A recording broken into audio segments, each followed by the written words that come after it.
So the first question is, how can I build or ignite a woman's attraction? The fundamental mistake I think a lot of guys make is thinking that they need to get the woman attracted to them almost in sort of like this passive way where you do things hoping that she'll like it. A couple problems with this.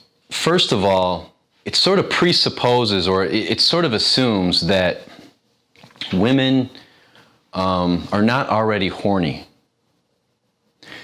So there's this idea that you have to somehow do things to make women want sex. Well, women already want sex. Most guys underestimate how sexual women are because of our cultural conditioning, and that applies to not just men, but women basically have to pretend that they're not sexual, while at the same time looking sexy and trying to, get attention in the ways they dress and in the ways they act. So this can confuse guys and make guys think that women aren't already sexual and that there's something you have to do to make women sexual. So that's the first mistake. The second with sort of a passive approach when dealing with women is that what turns a woman on to you specifically, so if she's already horny, we want to direct that horniness at us, right? So to make her specifically want you sexually, being proactive is very attractive to a woman.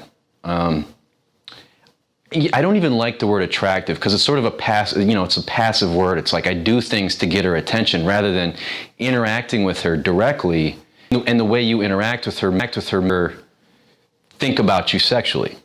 Okay, so I think the biggest mistake guys make when it comes to making a woman be attracted to a guy is trying to impress the woman.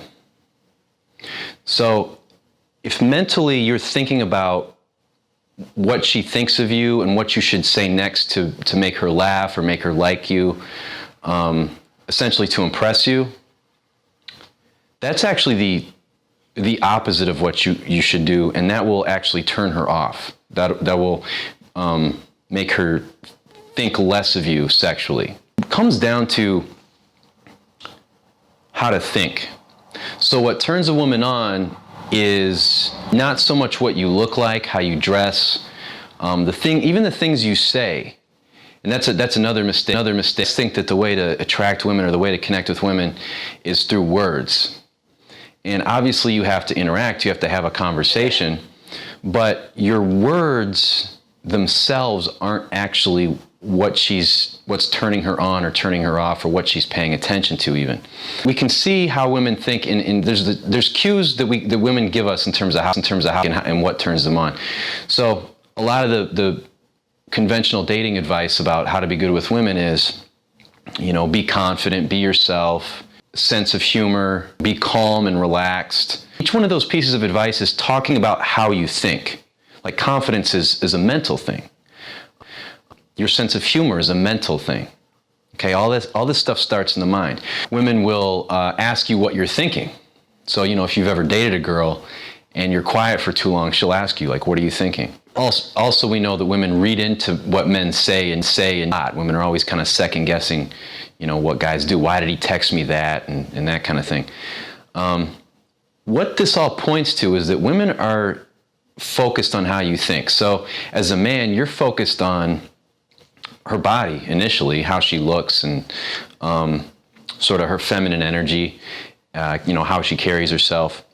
But the main thing that as a man you're noticing at first is her face, her body, okay? What she's noticing right off the bat is how you think. It's an important understanding to really grasp this. In the same sense that you can see a woman with a nice figure and get instantly turned on, a woman can sense how you think and get instantly turned on or off, all right? Getting back to the main mistake guys make, which is trying to impress women in conversation, women can see that because they are hardwired to focus on what you are focused on. She's just waiting to see what you'll do next. So a woman's thought process, her MO when dealing with a man, at first at least, is more reactive. She's just waiting to see what you'll do, what you'll say, and then she just sort of responds. And so if you're trying to figure out what she wants you to say, and what she wants you to say is there's nothing that she wants you to say. She's just waiting to see what you'll say next. You can see like we have this cycle that goes nowhere. You're essentially thinking in a feminine way when you're talking to a woman, if you're trying to figure out what she wants to hear and you're trying to figure out how to impress her. The main things that turn women on, just to give you like a list, that I've figured out, a lot of this came from the research I did with Pandora's Box and some of the other programs I've done, and then since then, the sexual supremacy research I did, the sexual supremacy program, and just from talking to tons of women and getting to know women, and the women that are in my life, women that I'm intimate with, will have really deep conversations about this stuff. So I'm always learning more and more and more, and my ability to ask good questions to get to kind of learn more and get good answers from women has improved as well. So this is what I know that will ignite a woman's arousal for you. Okay, number one, speaking passionately about something that's important to you.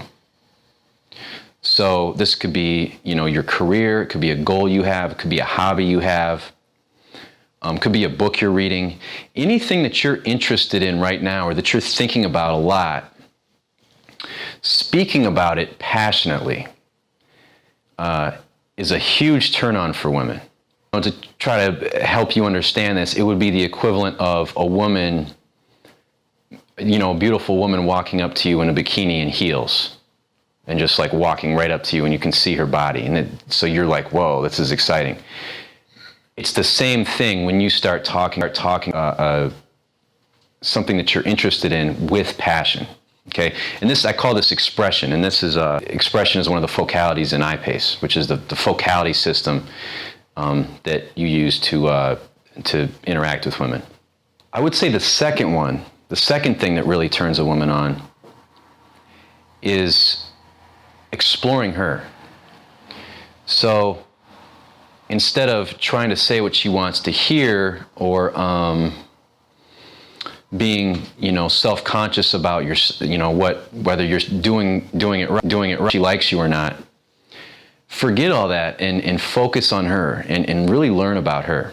I have a technique called mental experience questions, me questions, that I teach my students that is extremely powerful and can really cut into someone's psyche like very fast, so that you know her just as good, if not better, than her best friends, like really quickly. A mental experience question would be says if you ask her what she's studying, and she says, "Oh, I'm studying nursing." You would say, "Why? Why does that interest you?" So that would be like the first me question. And what you're doing there is you're getting her mental experience about nursing. Why did she choose it? This is not quite the same as open-ended questions, because you can ask an open-ended question that doesn't really reveal much about the other person's personality. And sometimes with mental experience questions, you can actually ask something that is kind of left field, kind of like random. And it works, it will still reveal a lot about the person, because it gets them to think about themselves and then express that to you. One example of that would be sort of asking her an either-or question or a choice question. This is one that I do sometimes where, okay, so we're eating food, right? We're maybe at a restaurant, and I personally like to always order sort of the craziest thing I can find on the menu just to try it. And so I'll ask a woman, what kinds of things do you usually order? Do you usually order on the more adventurous side or the more kind of conservative side? And based on her answer, that will get me going in a direction where I'm sort of digging. I'm sort of like learning about her and exploring her mind. So the focus there is learning about her mind. And then probably further along in the conversation, although there are exceptions. I mean, sometimes I'll do this really fast, but you also want to learn about her. You also want to learn about her body and learn about what makes her feel good, what she does to relax. A lot of times when we're having conversations with people, it's almost like there's we're heads on a stick. But with this woman, you want the connection to be physical as well. You don't want it to just be, a conversation. You want to get physical with her. And she wants you to as well, but she's probably not going to help you very much. So by bringing awareness to your body and her body, this can get her thinking, or this can make her more aware of her body, of her physicality, and the fact that you're paying attention to it is exciting. What both of these things do, this kind of expressing yourself and expressing yourself with passion and then exploring her, what this does is it not only does it make for fun conversation, but it also communicates that you're going to be good in bed. And that's something that I think guys do not know how to do. The way men interact with women, typically, especially if it's a new woman they're talking to, or even if it's a girl maybe at work that that you like, you would like to date her or sleep with her. The way that guys interact with women really communicates a lot of bad things sexually. Being timid, talking too much, not focusing on her. Maybe being kind of pushy or needy or trying too hard, getting too cerebral and thinking very logically and analytically, rather than being playful and speaking passionately, learning about her, and then, here and there focusing on her body a little bit, and yours as well. And it's subtle. You're not necessarily going to be sexual about it, but asking her things about her clothes, the way they fit, compliments, sometimes just observations. It could be anything, like if a girl has like pointy elbows, maybe I'll point that out. Sometimes it's playful. I'll say, you have sharp elbows. I got to watch out for you. Remind me not to piss you off. Commenting on things about her that are especially like dainty or little, like saying, wow, look at your wrists, they're so little, and then kind of putting your hand around her wrist. Hands are good, saying you like her nails and then taking her hand in yours just for a second just to look at her nails. This sort of gets into touch, but when you observe little things about her physically, it brings her awareness to her own body, but it also points out that you are focused on her in that way, but you're not being creepy. I'm talking about how her hair looks on her, like her hairstyle. I like that hairstyle on you. Or you look good with short hair, or you look good with curly hair. If a woman has like a long neck, like a long slender neck, saying, God, you have like this long, graceful neckline. It's awesome. So yeah, it can be compliments, but it's like spice in cooking. You don't want to like throw on too much salt. Commenting on her makeup, saying, wow, your makeup looks great today. So those are the kinds of things that they just subtly bring attention to the fact that you're in a physical way as well. There's this cliche of a guy being like an ass guy, a breast guy, leg guy, and sometimes that'll come up. And what I'll say is I'm actually a details guy. So, I like ass, I like legs, but the thing I like the most is the little details, like the little corners and curves of a woman's body, because it's just fun to explore and just find all her little details and where she likes to be kissed and touched. So that's the kind of thing I'll say to a woman. And there's sort of this vagueness about whether I'm saying it to her or not. I'm thinking about her, obviously, because I'm talking to her, but I'm talking about myself and my own kind of taste and the way I think. I'm talking about my own sexuality in a very comfortable way. but it implies that, yeah, I'm thinking about those things with her. A lot of it depends also on how comfortable you are with communicating your sexuality. So that's something that you should work on over time and become more comfortable with that. I really like women with curves, like hips, ass. That's my thing. I love that. Sometimes I'll make a comment about kind of how a woman's clothes fit her, or I'll make a comment about her walk, and I'll do it in a really warm way.